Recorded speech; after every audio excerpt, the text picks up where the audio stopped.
This is Where We Live on Connecticut Public Radio. I'm Lucy Nalpathanchel, broadcasting remotely. How are you working to build confidence and self-esteem in your daughter? How to raise bold, courageous, resilient women is part of the title of Dr. Marisa Porges' new book, What Girls Need. She's head of the Baldwin School, an all-girls school outside Philadelphia, and before leading the school, she was a White House fellow and a senior advisor for cybersecurity and technology policy at the National Economic Council, and she served as a counterterrorism policy advisor in the U.S. Departments of the Treasury and Defense, and on active duty in the U.S. Navy, flying jets as a naval flight officer. Dr. Marisa Porges, welcome to our show. Thank you for having me, Lucy. Great to be here. I loved reading your personal stories weaved into this book about how both parents and educators can work to help young girls build skills that they will need when they become adults. In your book, you talk about losing your voice for the first time when you were training to be an aviator. Can you tell us what happened?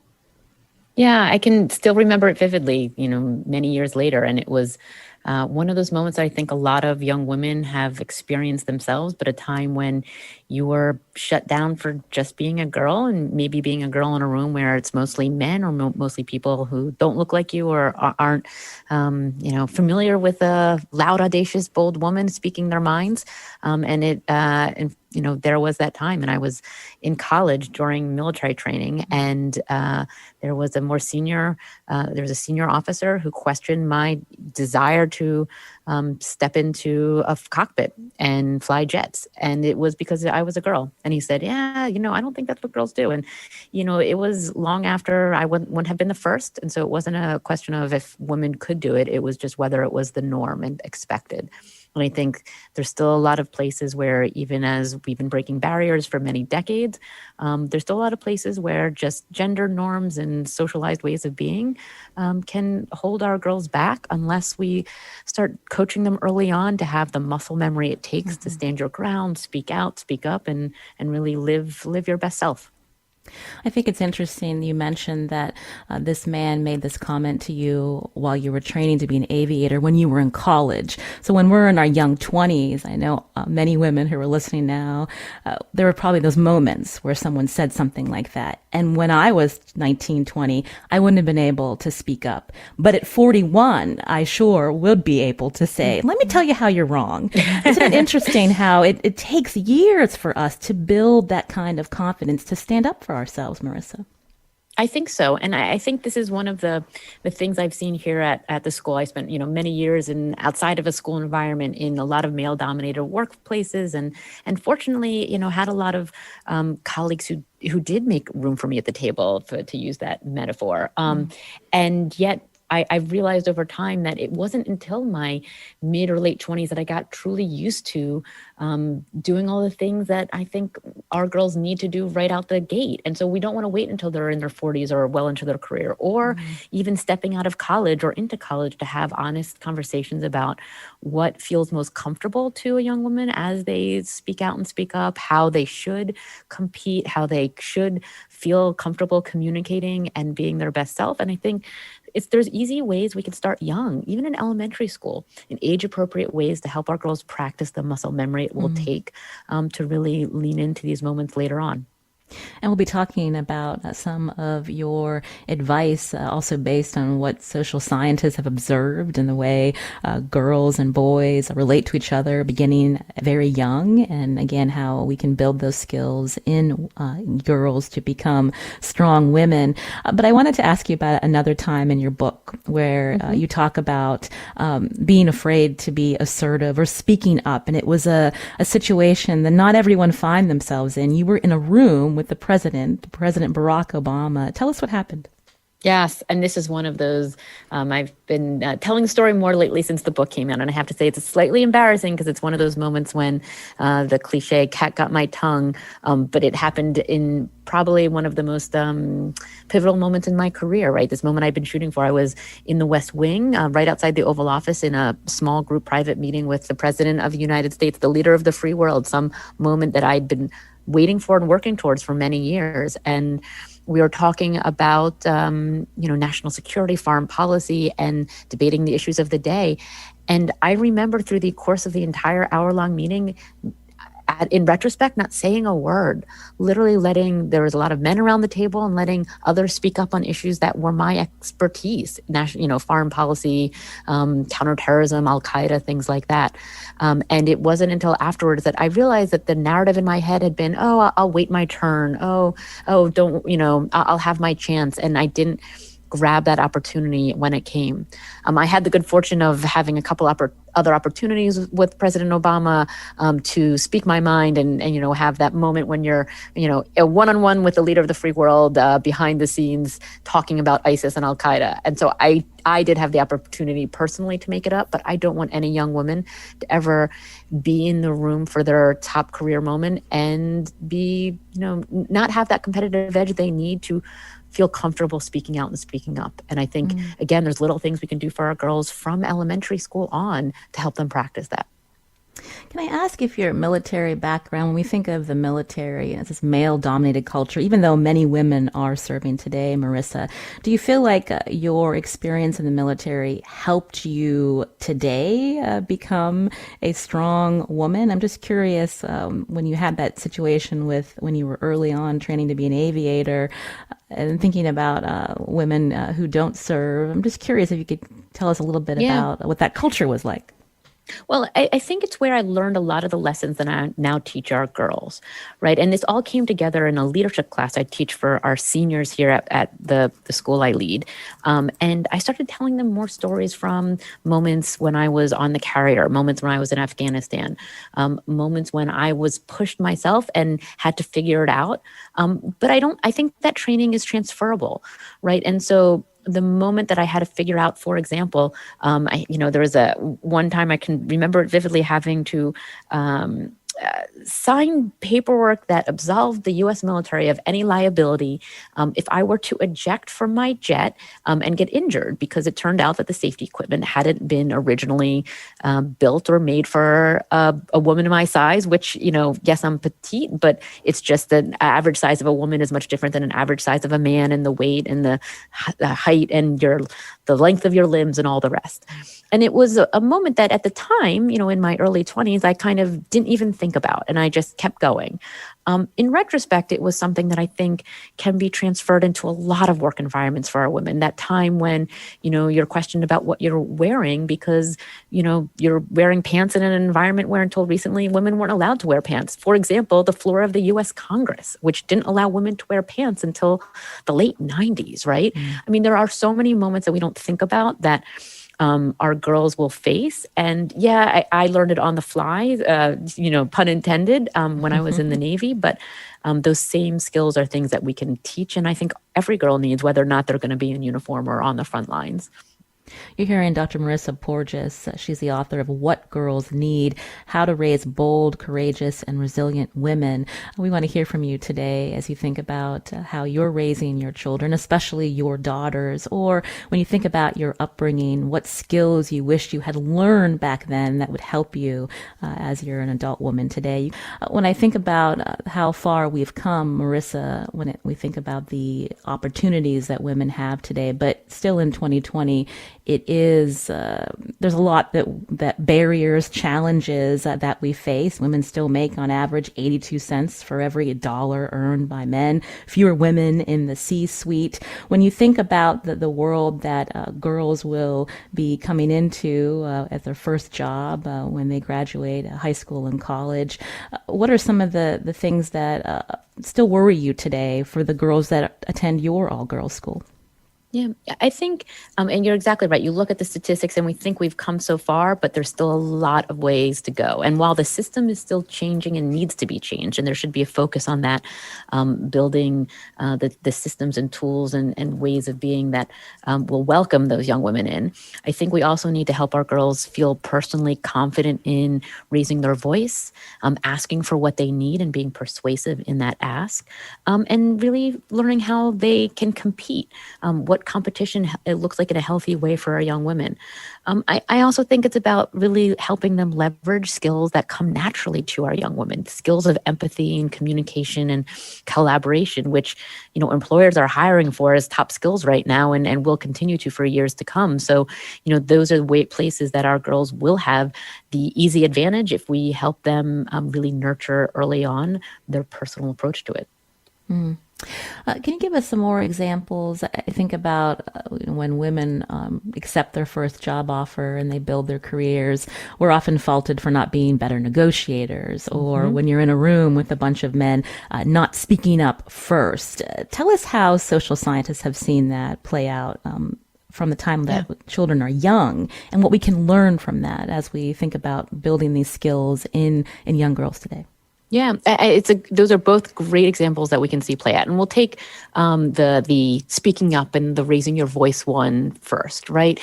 It's interesting to know that still to this day, in lots of public spheres, women do not speak out and speak up as often as men. Whether you're looking at the editorial columns in the New York Times and sort of the anonymous online commentators that come in newspapers, men out comment women, even in an anonymous online forum. But then you take another end of the extreme and you think of the Supreme Court, the highest court in the land. Female Supreme Court justices are spoken over, are interrupted at a vastly greater number, statistically speaking, than male Supreme Court justices. And here you think of women who, yes, by then have learned how to raise their voice. And so if that's still happening, how do we help our girls, our women from an early age build the muscle memory they need to confidently speak up and in a way that feels comfortable for them speak out? Things that you can do when they're 10 years old. A great example that I'm pulling from the girls at my school is having your daughter speak for you and for your family the next time you order dinner, the next time you order takeout, right? It's a reason to not go to your smartphone and your app, but instead pick up the phone and call the pizza place or Chinese takeout. Or when we're next out of COVID and in a restaurant or at a museum or an amusement park, right? Putting your girl front and center and having her practice that moment. It may feel awkward, it may feel uncomfortable, but she will both remember that you have valued her voice and are trusting her to do so. And over time, she'll feel comfortable figuring out what feels right for her. One of our girls who just graduated, she can remember the moment when she was 10, when her dad used to make her, not her brother, not her mother, she said, call for pizza. And she hated doing it. But over time, as she grew, she figured out a way that felt comfortable. And then when she was in middle school and she was having problem in a class or needed help, her parent won't step in. Her dad said, no, let's practice. And when he dropped her off in the morning, would say, okay, we practiced, now your turn. And would have the girl, even in middle school, figure out a way in class or after class to ask for what she needed. And this is a young woman who later on, in high school was faced in a public environment with a incident of sexual harassment and had the muscle memory and the confidence to respond in the moment. And after, speak up and speak out to a senior male executive and ended up reporting it in a very formal, forthright way. And, was able to get what she needed, even in that really difficult moment. And that was as a teenager, right? And so here, I do think it starts early in really age-appropriate ways that we then grow our girls into the moments when they're at the Supreme Court or reading an op-ed and want to comment, they'll feel like they can and should.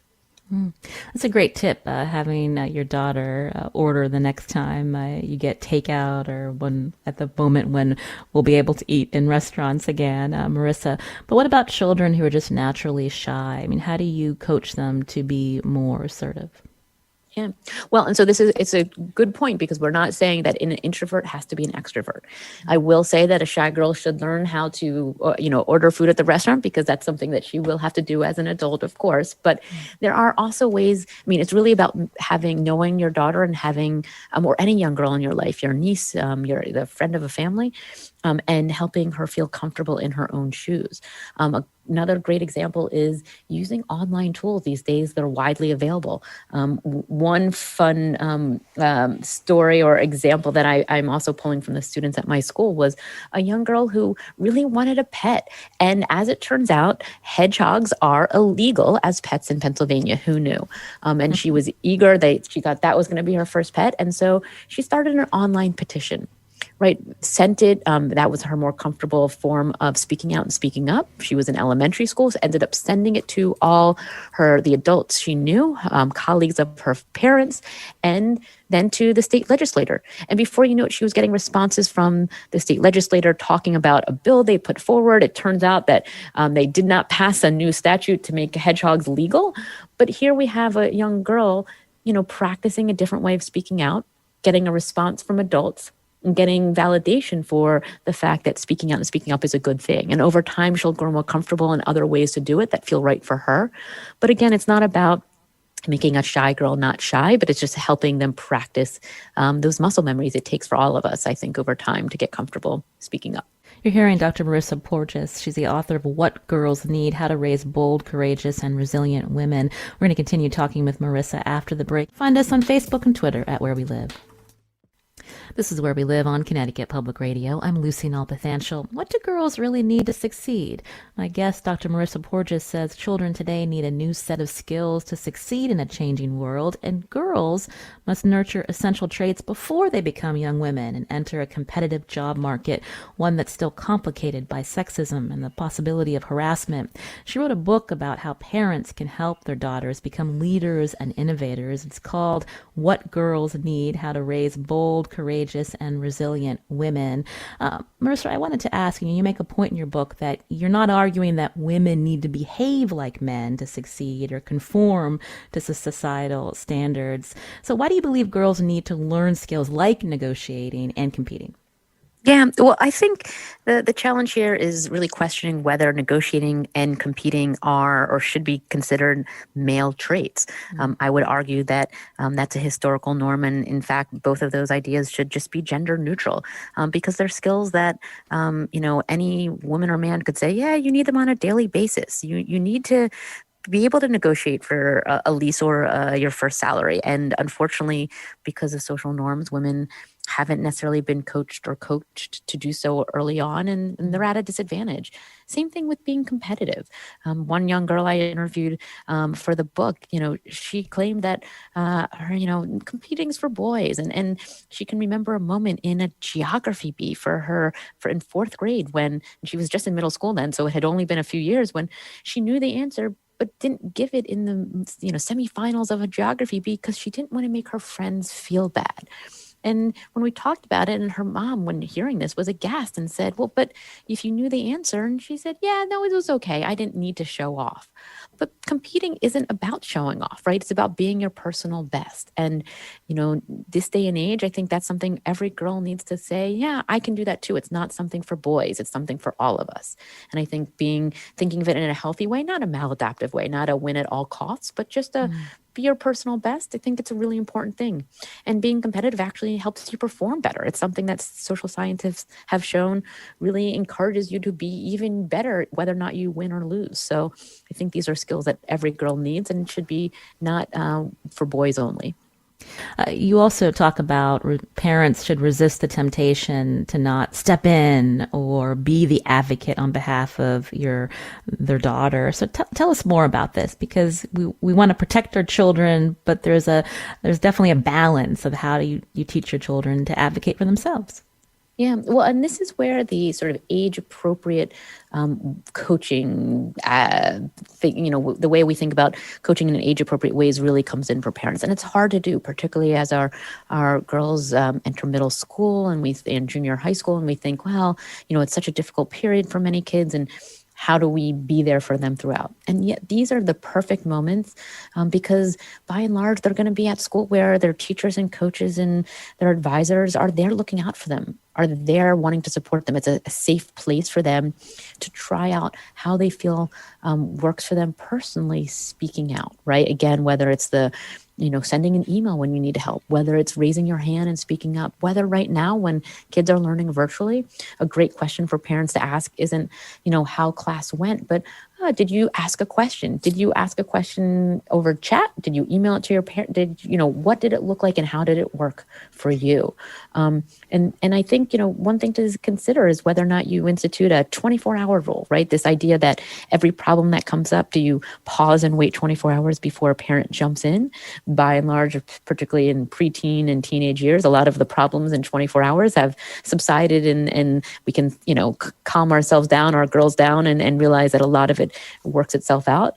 But then it's also this moment to say, okay, now what, right? And can you coach your girl to, figure out a solution on her own that feels right? Because that's what she's gonna need in college and, formidably when she's gonna need it in work and beyond. It's what will empower her most. And I do think these are skills that can be taught early on in a way that feels comfortable and personal to our girls.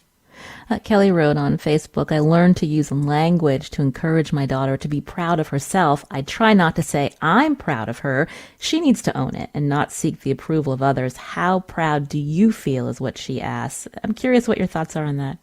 Yeah, I think so many things. It's great to hear, Kelly, because I think a lot of it is the language we use, right? How we reinforce the value of their voice and not make it about us as adults, but make it about them. An interesting thing to consider in the same vein is when we share lessons and stories with our kids. Social scientists have shown that lessons of failures, lessons of hiccups, stick more, are the ones that we remember. So the next time we're trying to reinforce a moment with our kids and we think, I'm going to say that lesson I overcame, I sort of, got on the bus and did a good job. I went to my first overnight sleepover and it went okay. And those are the moments that sometimes our girls don't connect with and don't remember. So maybe it's a lesson of failure, a lesson of something that didn't work out. Where we said, yeah, but it was okay over time, right? That first time I went to a sleepover and I woke up and I was upset all night, but this is what I did about it. The first time when I was in high school and I didn't speak up and this is what happened. And the next time I corrected it this way. So it's an interesting thing to think about both the stories and the language we share with our kids and our girls, because they hear everything and the small things matter a lot. And that's one of the lessons in my book is it's not about being the perfect parent. It's just about thinking of little small ways that we can continue reinforcing the best in our girls. Marisa, you talk about the importance of healthy competition, but losing is hard. And when we think about all of the demands on children today, teenagers before they head out to college, if that is their choice, the fear of losing and making them feel like, well, maybe I don't want to be competing next time. I mean, how do you help students grapple with that so that they continue to have confidence? Like, don't be afraid to try again.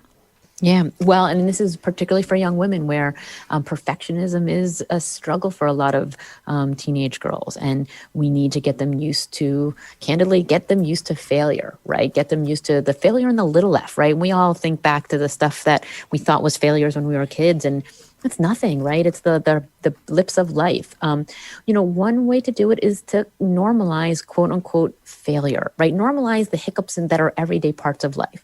One thing that some families I know practice is that they call highs and lows, or thorns and petals.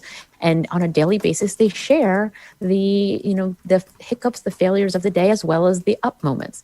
And it normalizes over time the sense that both as adults, we still have these moments. So it's sharing over the dinner table. It can take 5 minutes on the car ride home from school, or around the dinner table if they're learning virtually at home, or whatever that moment is, to say, yeah, high and low from the day, a blip and something that worked well, right? And it can be simple as, as an adult, we would say, I replied all to an email, or I shot my boss something and it was, incorrect, or I had this moment that just happens normally and we get used to. But in the girls' minds, that's something that they struggle with. But then ask your daughter to share too, right? And say, one of the girls that I know who practices says, yes. And this is when I share that everything from I fell in skating in a competition to, I forgot my homework to, the dog chewed my backpack, right? But then there was also the fun moment that I got something right, or I saw a friend, or something worked out.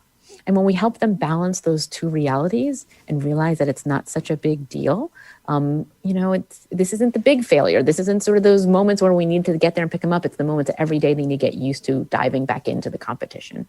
We spent some time talking about competition, Marisa, but I was thinking about collaboration and how women are naturally good at collaborating and working together as a team. Can you talk about why that is? Yeah, well, and this is a fantastic research that's come out just recently as we've grown more attentive to how we collaborate and coordinate, because it's such an important skill any place you look in any work environment or even on the home front too.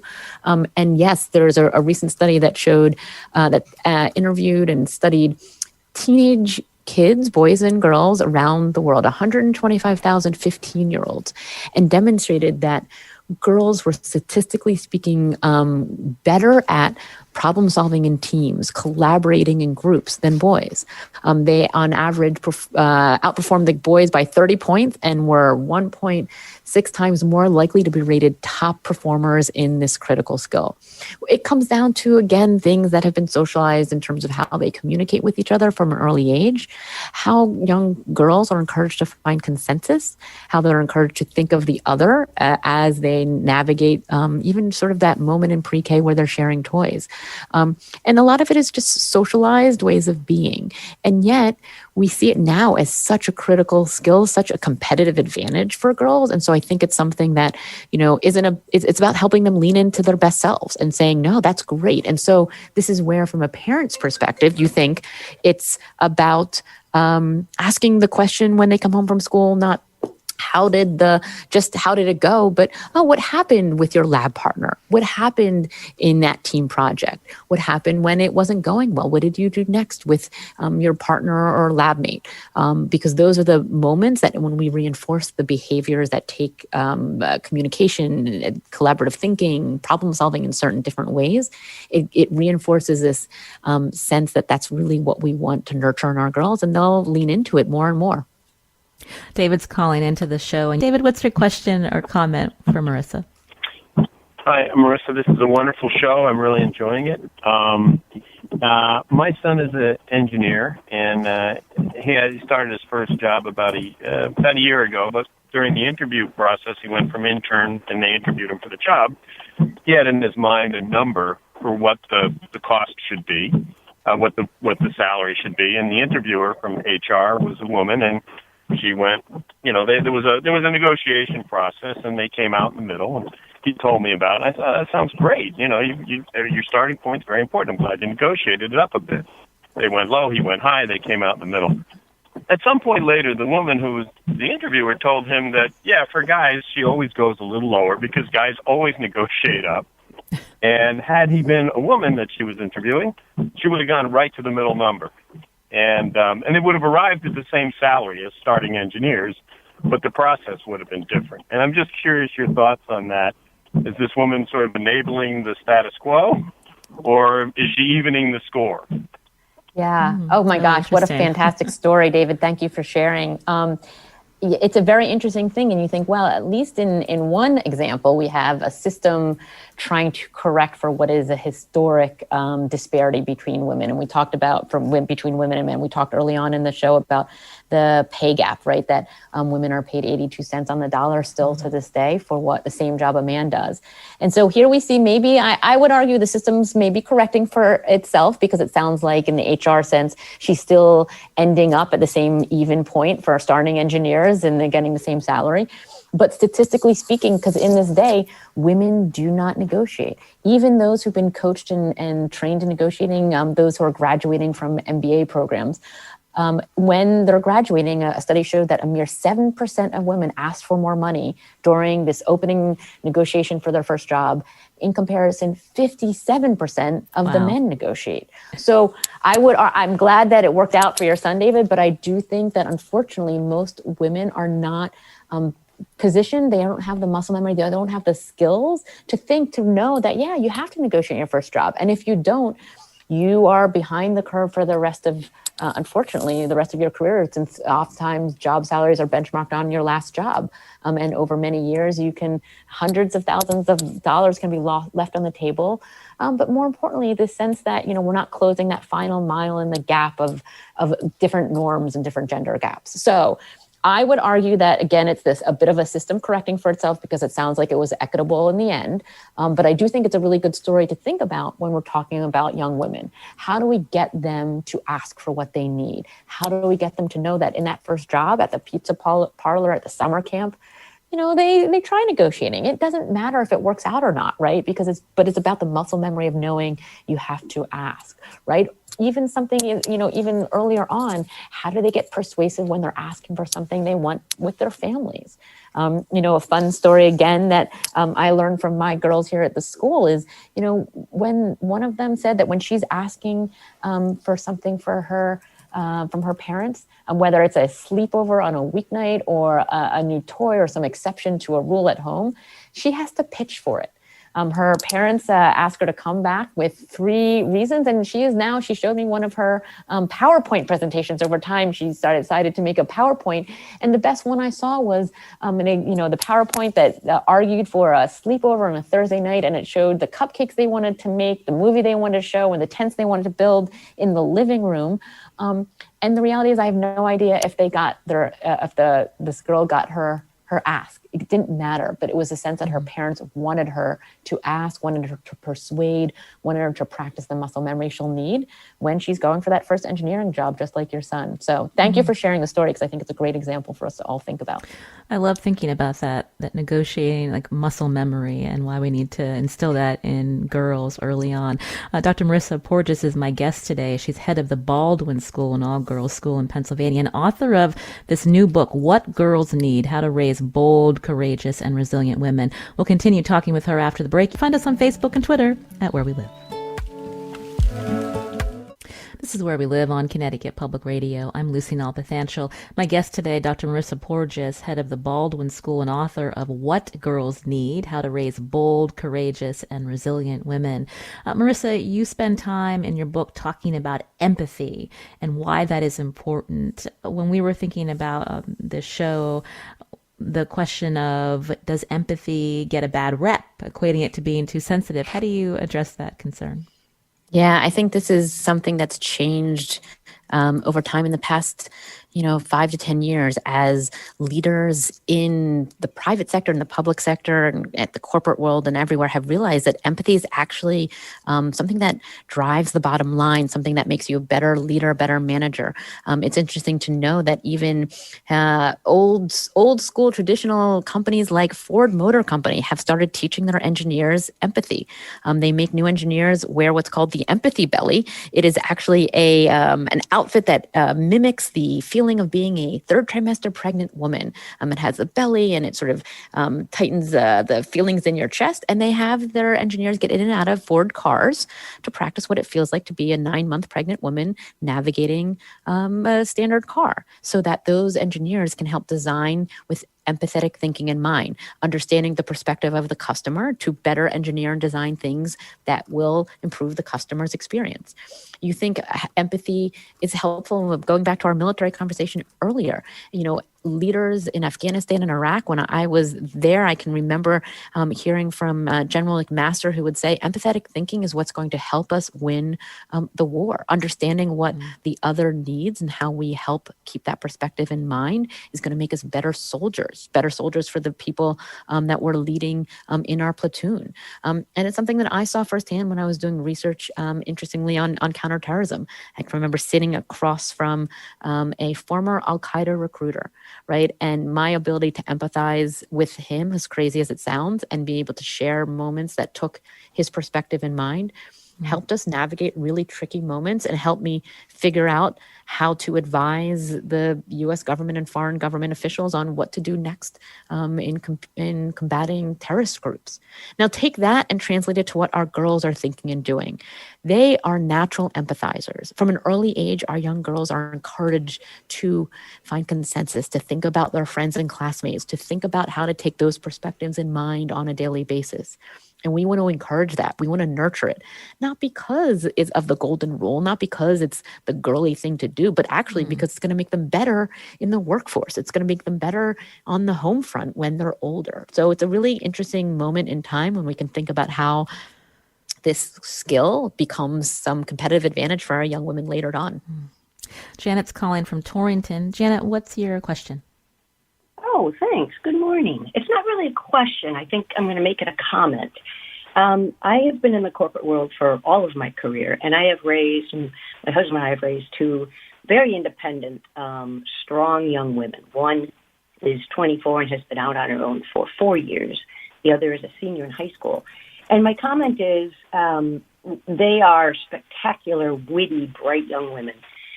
But I think for me, the consequence or the repercussion of raising strong, independent women is then there's some worry that comes with their independence in, moving around and taking on new jobs. And so I think that's just an interesting piece for us, and I know for a lot of my friends, you do have to back off and you give up that control, but there is a ongoing parental worry, I think, with that strong independence. Well, that's an interesting comment. Marisa. Thank you, Janet, and thank you for sharing that. And I'm so proud to hear how strong and audacious it sounds like your girls are.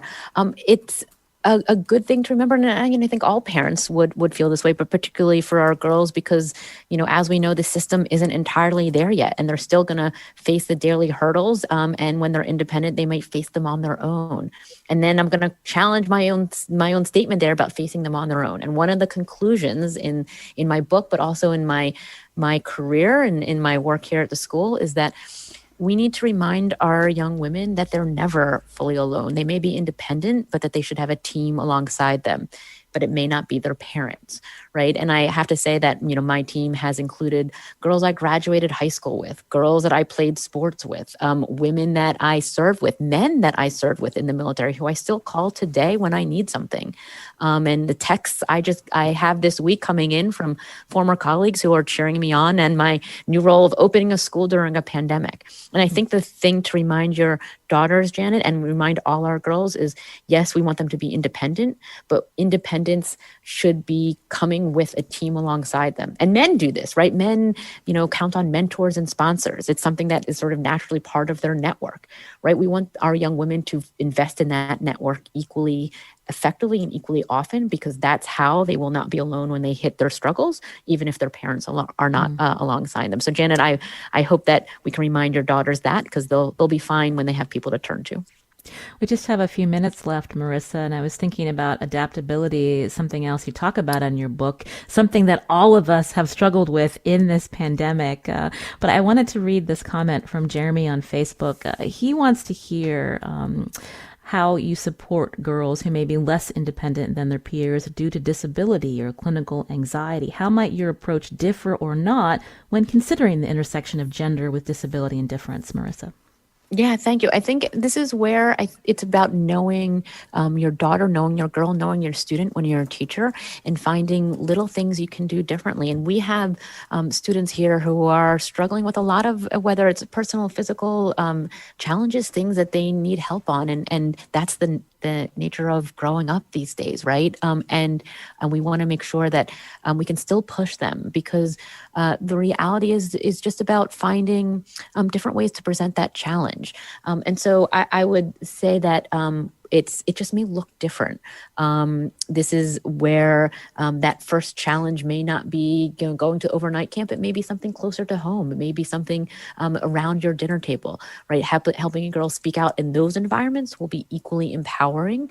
And so I would say that these skills are applicable to all our girls, no matter what personal struggles or challenges they may face in different ways, no matter their socioeconomic or racial background, because, being able to speak up, being able to negotiate, being able to empathize and adapt are things all our young women need regardless.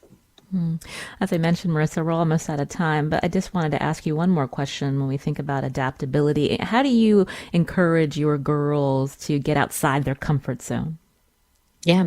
Well, I think this is about building those moments of outside your comfort zone into the normal day, and really helping the girls be resilient. One thing we do here is we actually, I would say, grade resilience, because it's not about the grade, it's about the comment that comes alongside it. One of the things we do when our girls are taking computer science and engineering in middle school is part of the rubric for assessment. It actually says, what happened when you struggled, right? And the comments are, did you turn to a friend? Did you keep trying? Did you talk to a teacher? Or did you give up? Right? Did you stop? And the idea here isn't about the grade and the outcome, because in seventh grade, it doesn't really matter, right? But it's about reinforcing this idea that the trick is to brush yourself up and try again. It's why we build sports into the school day for our girls. And for listeners out there, sports are a great and easy way to build adaptable thinking, because we have to be adaptable in any team we play on. There's other things we can do, particularly now during the pandemic, right? And I think it's about modeling our own adaptability, right? One of the moments of adaptability that I showed all our girls here was the first time I jumped on Zoom for an all-school assembly back in March, when the first week we went all remote. And I have to say, it was a ginormous failure, right? We were all trying to figure it out together. But sharing the story and that reality, and so parents, when you're having the struggle at what work looks like remotely, or how we're navigating it, and saying, yeah, it's okay. We're getting started in a new world.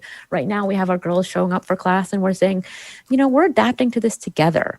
And that's, it's going to be a challenge for us all. But these are particularly exceptional moments to help our girls practice adaptability. And I think this generation of young women will be more adaptable than any other, because of what this pandemic is forcing us all to do and forcing us all to model. And so this is where role modeling is as important as anything for our kids. Dr. Marisa Porges, again, head of the Baldwin School and author of this great book, What Girls Need, How to Raise Bold, Courageous, and Resilient Women. Marisa, thank you so much for your time today. Thank you for being here, and I look forward to hearing from readers. And please pick up my book on Amazon or wherever you pick up your books these days. I'm Lucine Alpathanchel. Today's show produced by Tess Terrible. Our technical producer is Kat Pastor. You can learn more about the show. Just download Where We Live on your favorite podcast app. Thanks for listening.